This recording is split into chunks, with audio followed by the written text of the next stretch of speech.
kuongeza elimu.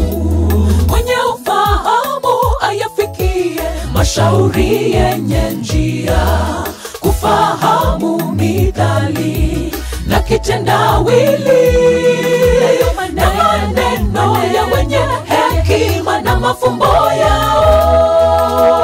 Mwenye hekima ayasikie na kuongeza elimu.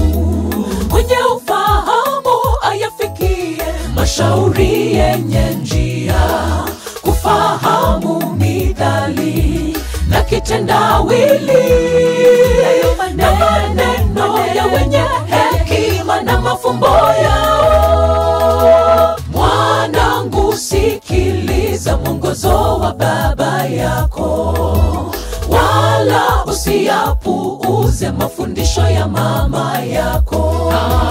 Hayo yatakupamba kilemba kichwani pako, kama mkufu shingoni mwako. Nasema shingoni mwako. Mwanangu, sikiliza mwongozo wa baba yako, wala usiyapuuze mafundisho ya mama yako.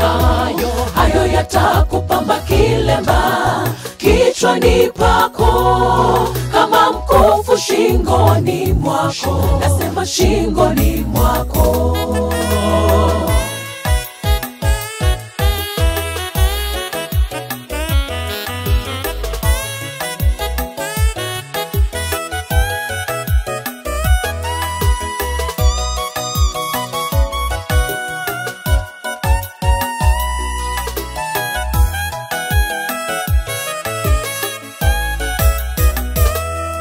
Nyakati hizi watu wengi wanaipuuza Biblia, wanatenda mambo ya uovu wakidhani Mungu hawaoni.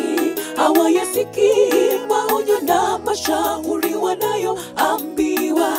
Basi wewe ndugu, pia wewe dada, fanyeni kazi ya Bwana. Mungu wetu anatuita.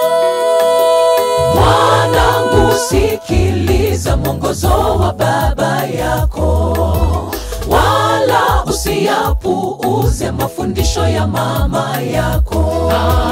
Hayo yatakupamba kilemba kichwani pako, kama mkufu shingoni mwako. Nasema shingoni mwako. Mwanangu, sikiliza mwongozo wa baba yako, wala usiyapuuze mafundisho ya mama yako.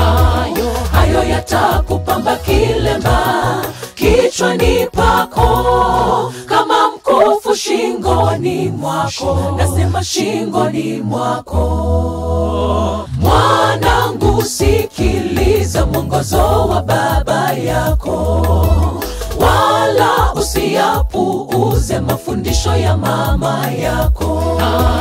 Hayo yatakupamba kilemba kichwani pako, kama mkufu shingoni mwako. Nasema shingoni mwako. Mwanangu, sikiliza mwongozo wa baba yako, wala usiyapuuze mafundisho ya mama yako. Hayo yatakupamba kilemba kichwani pako, kama mkufu shingoni mwako. Nasema shingoni mwako.